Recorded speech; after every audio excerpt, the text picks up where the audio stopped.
In the headlines tonight,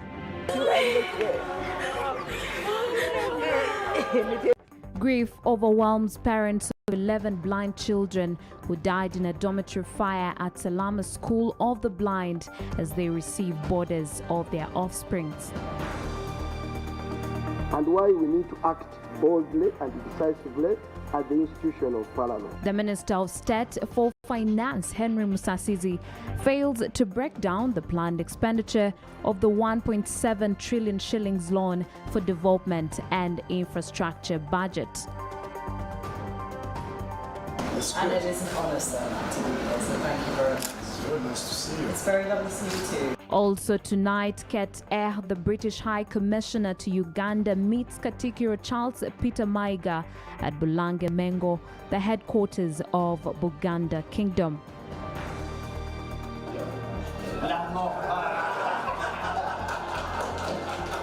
And in sports, Toro Province has been pitted against Lango, while defending champions Acholi will face West Nile in the ongoing FUFA Drum Cup.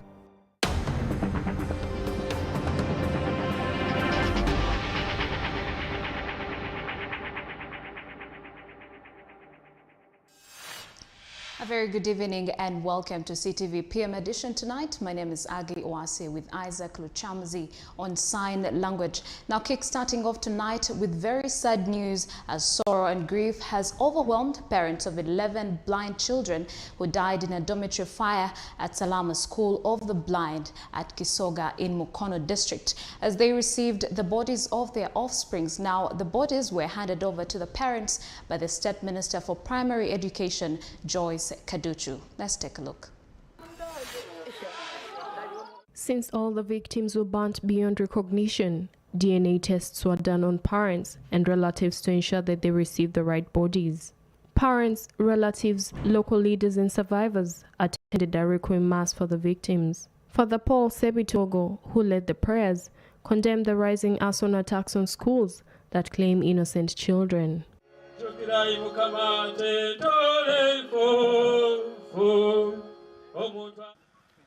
Abana b'amasomero bangi bafudde omuliro.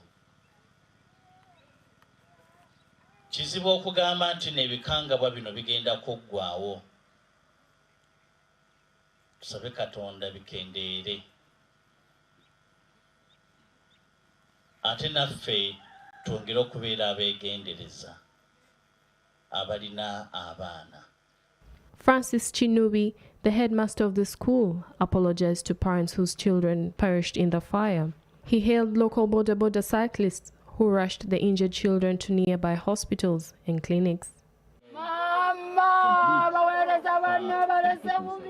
Sarah Bukosi Kigoli, the commissioner in charge of Special Needs Ministry of Education, asked parents not to reject children who are born with disabilities. Joyce KADUCU, the State Minister for Primary Education, says the ministry would support Salama School for the Blind to repair the damaged dormitory and to improve other facilities at the special needs school. Now we have a grade 6 in Chirutnu, and this were also given, besides this they were given 750,000 which we took to Chirutnu on Thursday of last week. So in addition to that, they are going to receive similar things, including 650,000 for the minister said. I want to appreciate the district leadership.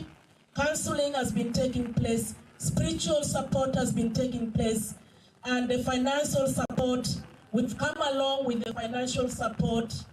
And that very day, we managed to give a little financial support for those 12 survivors. Each child was given 100,000 by me and the permanent secretary. And we allowed the 12 children to go home for 12 weeks, for recovery, for support, because they were really tortured mentally, psychologically. They need physical support from their parents at home. She handed over 1 million shillings and a mattress to each survivor and 500 million shillings to parents who lost their children in the blaze. Hope Nyongereza, CTV PM edition.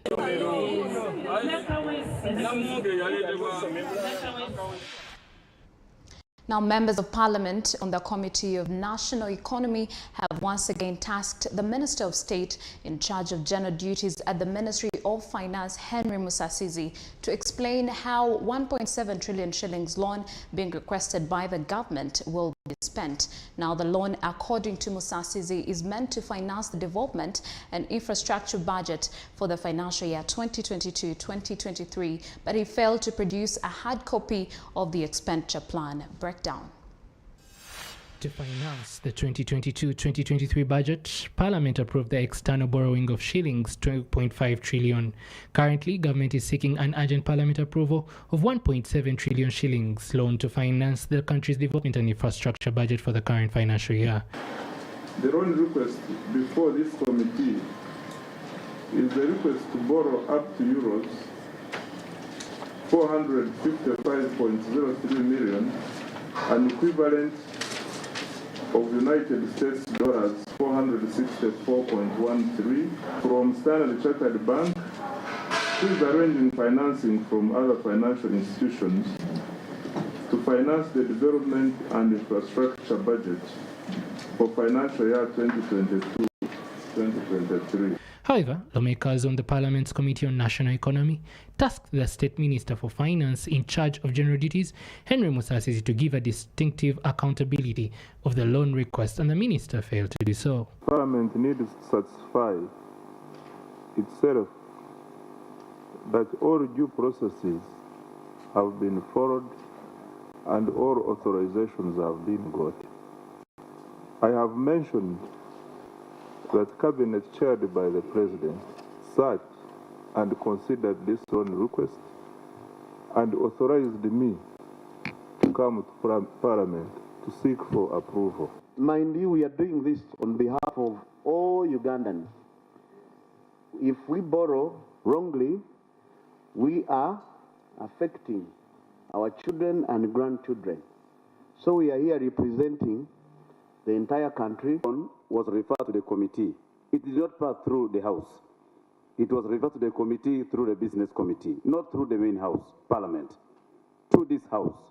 Number one. Number two, this loan was discussed here on Monday, and then it was brought to Parliament on Tuesday, working on reverse order. What are the development projects that are going to be funded with this particular loan?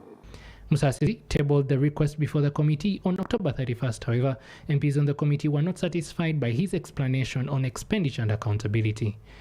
The loan request, if approved, Standard Chartered Bank will be the agent for Standard Chartered Bank United Kingdom, which emerged as the best bidder, and the Kuwait Fund. I bid this Parliament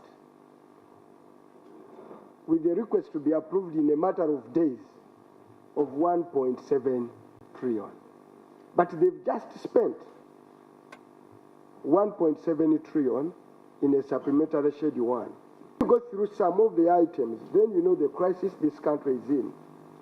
And why we need to act boldly and decisively at the institution of Parliament.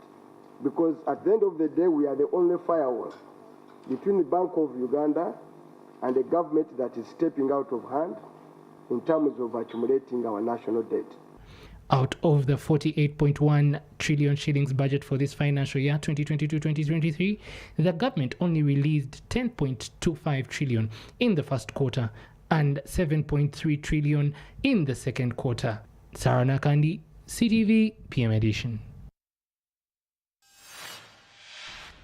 The United Nations International Children's Emergency Fund has continued to support Uganda through the Ministry of Health as government responds to the deadly Ebola outbreak. UNICEF's Regional Director Mohammed Fall has handed over supplies in support of emergencies and malnutrition in Karamoja to the Ministry of Health. As of 31st October 2022, Uganda had registered 43 cumulative deaths, 40 active cases with 130 cumulative confirmed cases and 45 recoveries. Health workers are conducting active follow-up on more than 2,183 contacts. UNICEF's Regional Director, Mohammed Fall, says they will focus on supporting Uganda to rapidly control and contain the outbreak, especially in schools. If we do proper prevention of infection in the school context, learning can continue. He says they will also ensure that Ebola does not spread to more districts and neighboring countries. Total UNICEF plan support is close to $18 million for the Ebola response. Health Minister Jane Ruth Acheng says ministry has ensured that the disease does not spread in schools. For there is need to come together and provide a safe environment for them to finish their exams comfortably. Acheng commended the commitment and compassion of the health workers and other partners who have been at the forefront of controlling the disease. We have challenges still in Kasanda as they try as much as possible to put things together for a better and smooth response, which we do hope to see in the next 1 to 2 weeks. Shamim Natebo Wetendo, CTV, PM Edition. Now, members of parliament want mandatory accountability on climate mitigation by the different government ministries, departments, as well as agencies. Toro woman member of parliament Sarah Opendi says she will present a motion in parliament to make all government agencies to present certificate of climate change compliance before any funds. She was speaking to various stakeholders during the first national dialogue on preventive approaches geared at stopping climate change. Disasters, floods and climate change have been a common phenomenon across the country. These have since changed the debate and approach from respondent to anticipatory. There can always be hazards. There can always be disasters. How do we position ourselves? How do we position the people to be affected, most likely to be affected? One, to ensure that it doesn't happen.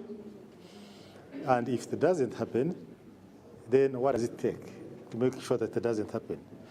If it happens, how do we make sure we minimize damage to property and loss of lives? Because we are looking at when we have issues like, for example, of hailstorm in a health center, it shouldn't be us running to do that. The Ministry of Health should be able to go and rehabilitate that facility. There is a bridge that has been broken. Ministry of Works should be able to go and do rehabilitation. For us, we can do the early warning, mitigation, and also issues of response. We have a limited resource envelope, and disasters are not prioritized in this country, and even in budgeting. And therefore, it is time for us to really focus on climate change, and my call is on the leadership, right from His Excellency the President. Let us stop the talk, but let us ensure that we actually walk the talk.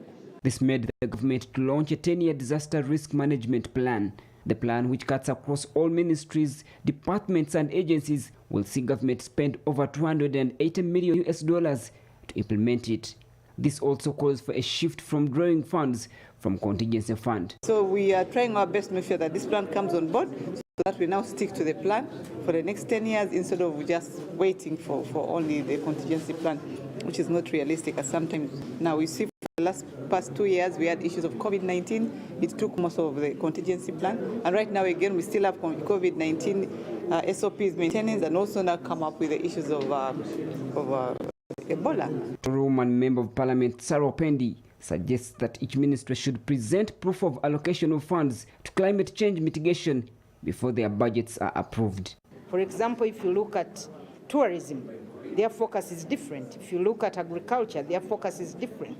And therefore, there is need for us as Parliament to ensure that there is compliance with the various climate change policies and disaster management policies that are in place.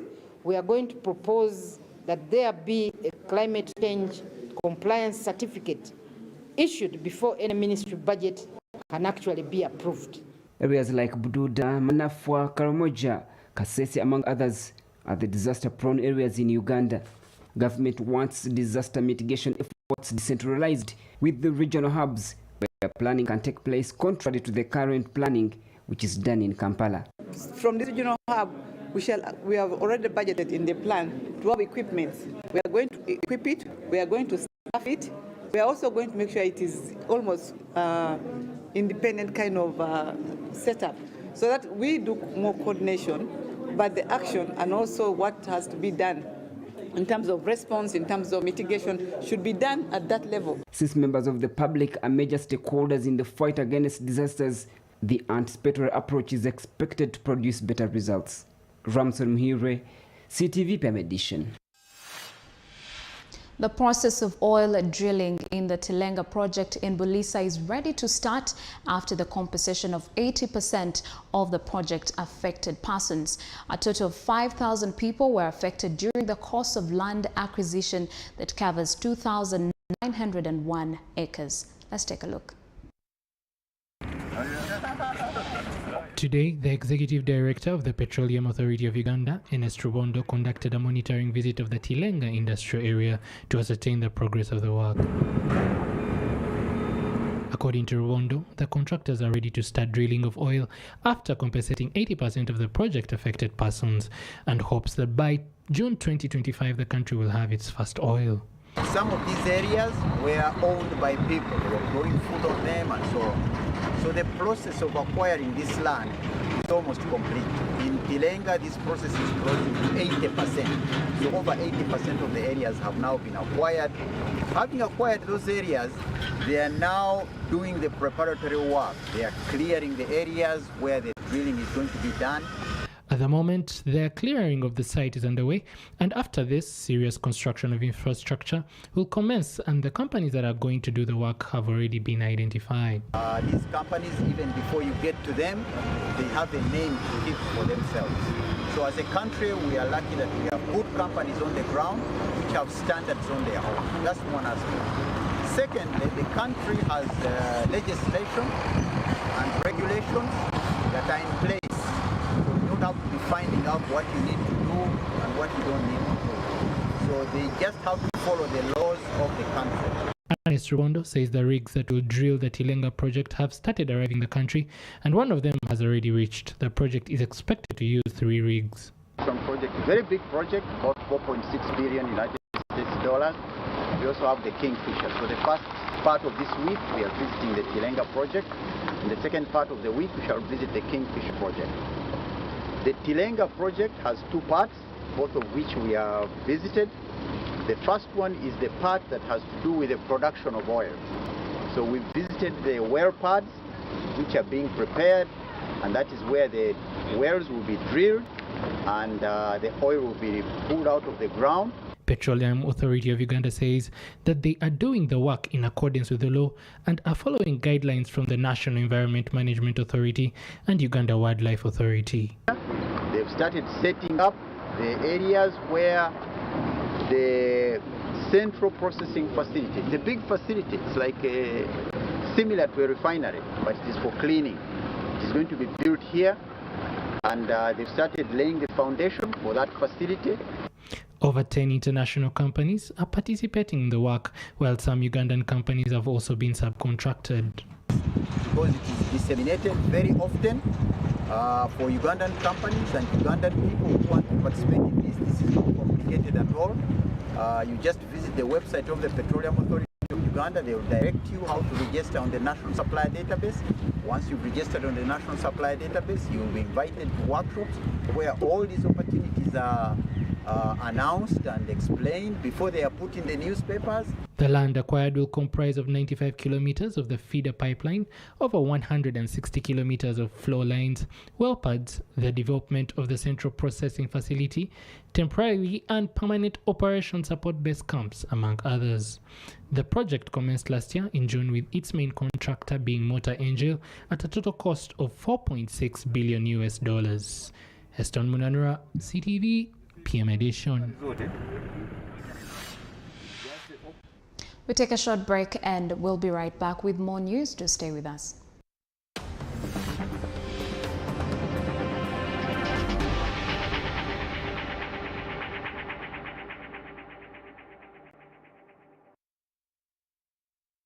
Do you love me? Very much. I'll catch you one day. Pants down.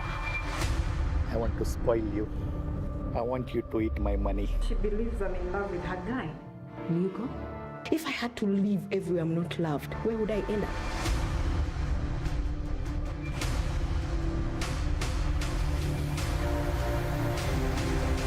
the dirty guy hides in the hospital for 40 years, but at night, he walks the streets, commits crimes, and then he comes back and pretends to be alive again. I will break you, Spooky. Do not answer any question about Roho kwa Roho. It's the brain!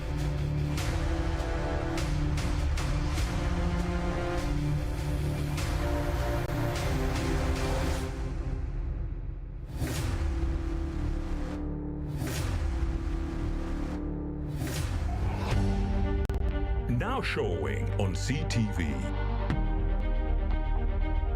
Don't blink. Hits it in the air! Will that be set?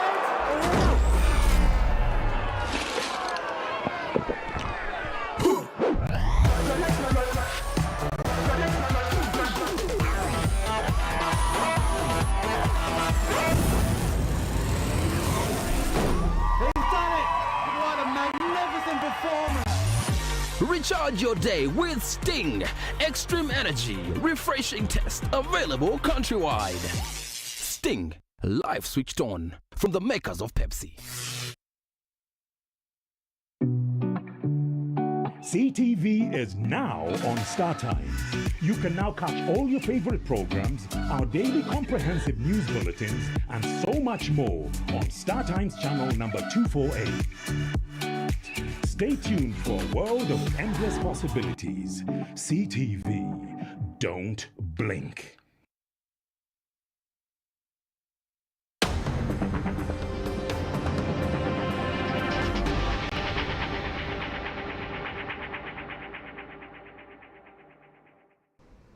Welcome back and thank you so much for staying with us. You're watching CTV PM Edition with me, Aggie Uwase, and Isaac Luchamzi on sign language. Now moving on, KADUCU Charles Peter Maiga has asked Ugandans to follow the standard operating procedures that were spelled out by the Ministry of Health to control the spread of the Ebola outbreak. Now Maiga was meeting Kate A, the British High Commissioner in Uganda at Bulange Mengo, the headquarters of Buganda Kingdom. Let's take a look. The British High Commissioner in Uganda, Kate Airy, was in the company of Taker Simon. They held a private meeting with Maiga and other Mengo officials who included Devin Panga, among others. Very nice to see you. It's very lovely to see you too. I wanted to, one of the reasons we reached out was that we were extremely touched by the message passing the message. Maiga told Kate Airy that the kingdom is concerned by the outbreak of Ebola in Uganda. He says since the High Commissioner was serving in Sierra Leone by the time it faced an outbreak of Ebola, she has some experience to share with Ugandans. There is an Ebola outbreak, especially in Mwende district and Kasanda district. Some of you were here yesterday when I talked to members of the press about the Ebola outbreak. I urge the public to wash their hands consistently with soap and sanitizer. He advised Ugandans to do whatever it takes to avoid actions that would spread Ebola because it could lead to a national lockdown. Everyone to heed the recommendations given by the health experts. We particularly advise all the people here in Buganda and Ugandans not to exhume bodies that have been buried, the bodies of Ebola victims, even for purposes of carrying out religious rites, like the washing of bodies that is carried out by Muslims before burial. It's very, very dangerous. And in Mubende, the people who exhumed a body of a Muslim are reportedly dead. Kate Airy says Britain and Buganda, being monarchies, have shared values and aspirations. For the development and the commitment that you have for the development of your people here, it's one that we share. The United Kingdom is a proud supporter of the people of Uganda, and we will continue to stand by the people of Uganda through thick and through thin, as we say in English. She hailed the kingdom's officials for sensitizing people to avoid Ebola and other projects aimed at fighting poverty. And to thank the leadership, sir, that you have just shown on ensuring that actually Uganda, continues to build on its reputation as a health expertise both here in the region but actually broadly. This is the first time Kate Airy has visited the kingdom since King Charles III replaced her mother, Queen Elizabeth II, who died recently. Heston Munanra, CTV, PM Edition.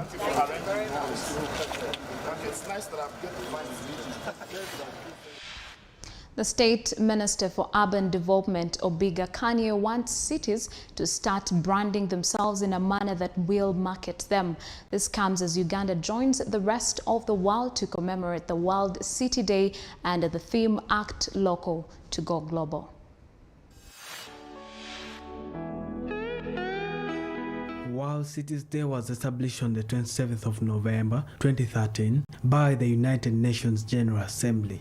The day is an annual event to promote and inspire action, embracing sustainability, urbanization, advancing local dialogue, celebrating success, identifying opportunities, and measures to address the challenges created by the first global piece of urbanization.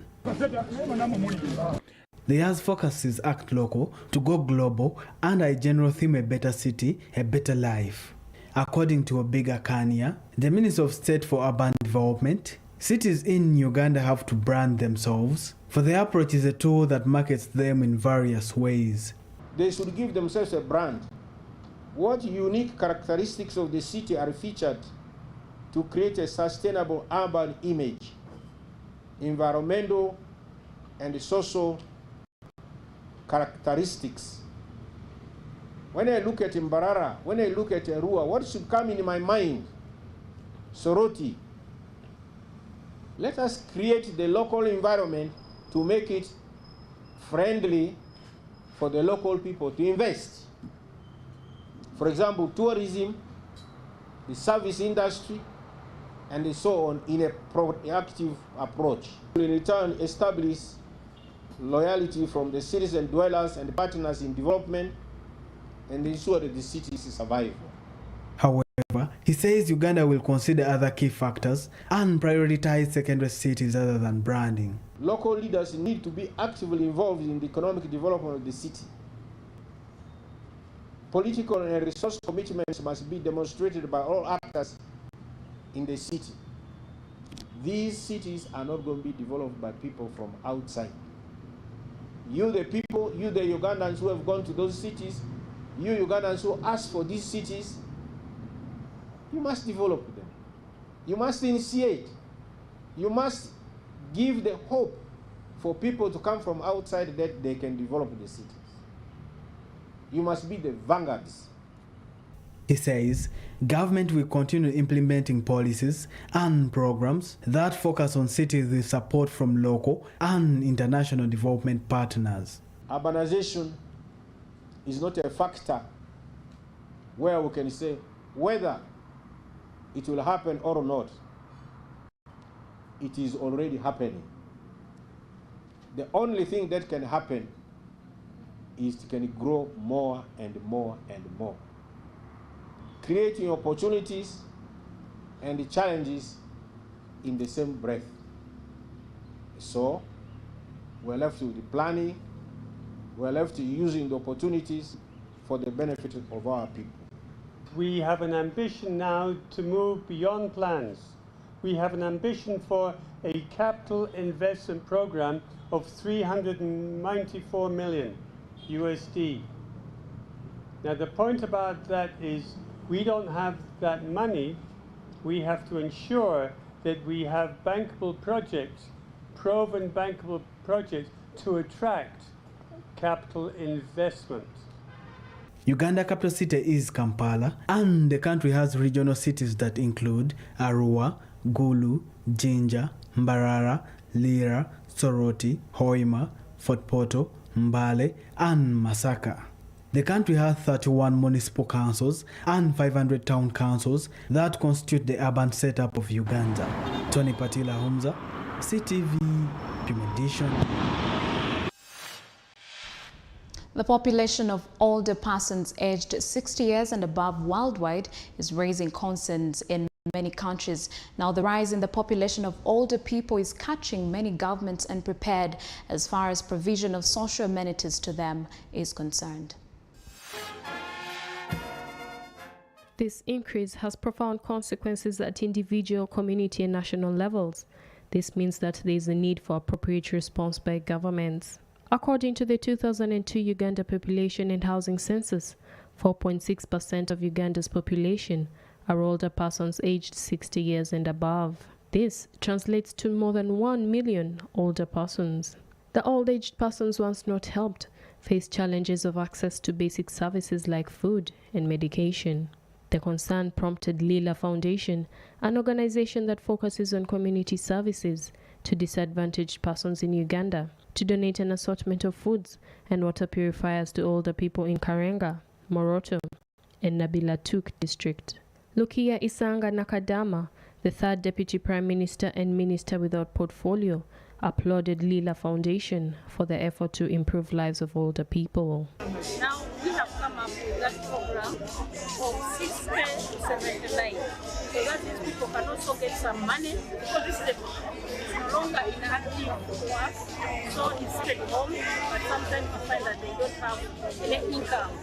So that grant is going to help them to also develop themselves. Every month, the organization that has been in operation since 2019 gives items like food, bedding, drugs, among others, to 600 older people. Juhi Barrett, the founder of Lila Foundation Uganda, thanks Lady Justice Jane Francis Abodo and Rose Lily Akello, the Karenga Woman MP, for coordinating the relief effort in Karamoja through the Karenga Relief Program.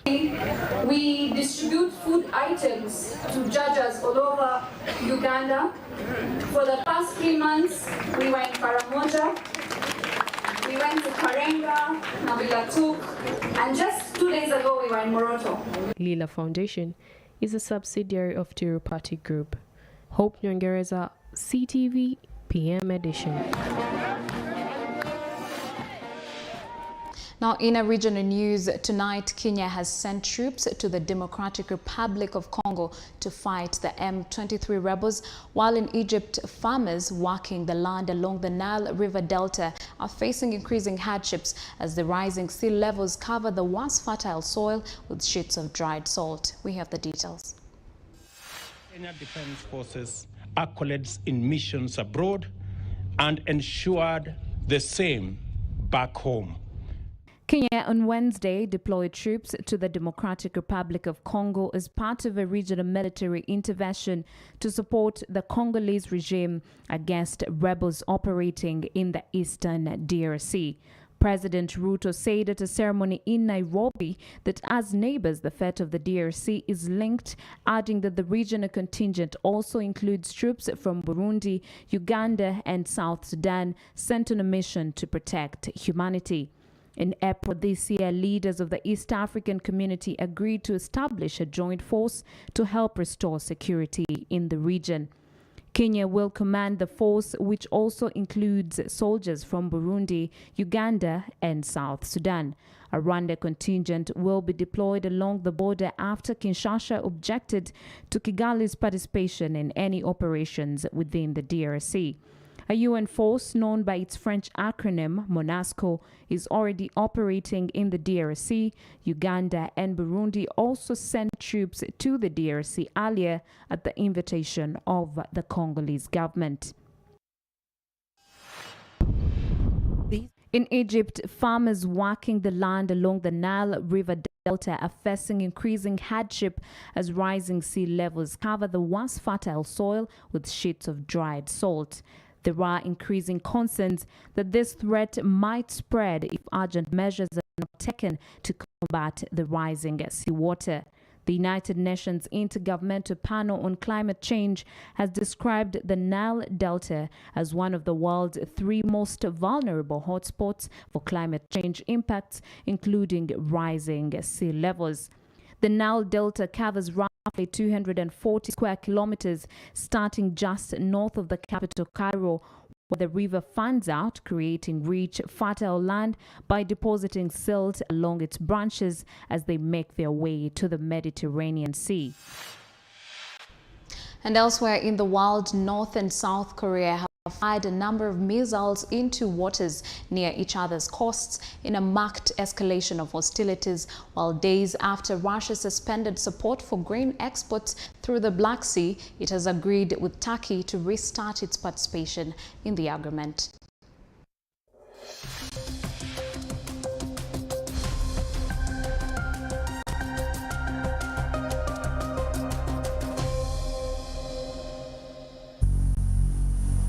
North and South Korea have fired a number of missiles into waters near each other's coasts in a marked escalation of hostilities. The North launched its most missiles in a single day, at least 23, including one that landed less than 60 kilometers off the South's city of Socho. Seoul responded with warplanes firing 3 air-to-ground missiles over the disputed maritime demarcation line. Later, Pyongyang fired 6 more missiles and a barrage of 100 artillery shells. The North says the launches are in response to large-scale military exercises currently being held by South Korea and the United States, which it calls aggressive and provocative. On Tuesday, Pyongyang warned that they would pay the most horrible price in history if they continued their joint military drills, seen as a veiled threat to use nuclear weapons. The North has tested a record number of missiles this year as tensions have risen. Days after Russia suspended support for grain exports through the Black Sea, it has agreed with Turkey to restart its participation in the agreement. Russia accused Ukraine on Saturday of using a safety corridor for grain ships to attack its fleet in Crimea. However, the UN, Turkey and Ukraine continued sending ships even after Russia halted its support for the deal. Now, Russia's defense ministry says Kyiv has given written assurances not to use the route for military.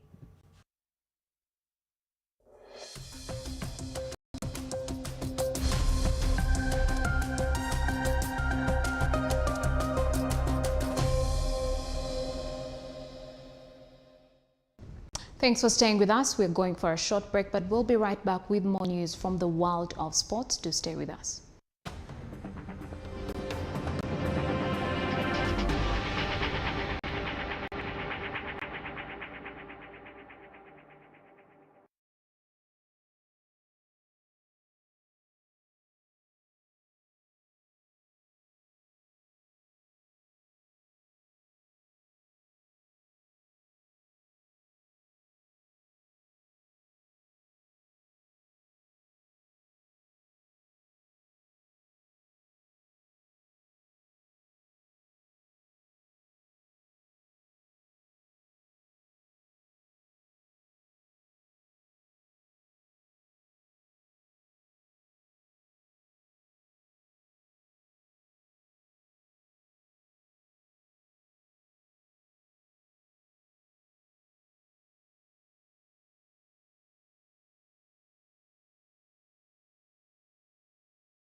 And what an exciting fixture that we've gotten out of the draws. Toro versus Lango in the first leg, and West Nile versus Acholi in the first leg. These are two exciting fixtures, and they will definitely be wrapped up in Akibwa and Peche Stadium. You will recall that West Nile versus Acholi was the fixture that revolutionized the drum competition in terms of mobilization and funds. And we think this is going to be another replica that will help us take the drum competition to another level. Biamukama cautioned fans against violence following the violent scenes at the quarterfinals clash between Buganda and Acholi in Nuero. The semi-finals will be played on a home and away basis, with the win on aggregate advancing to the final. Toro Province will host Lang on the 13th of November in the first leg before the two teams face off in the return leg on the 10th of December at Akibwa Stadium in Lira City. 2018 finalist West Nile will host the first leg against reigning champions at Acholi on the 20th of November, with the return leg slated for 18th of December. Tony Patila Humza, CTV, Puma Edition.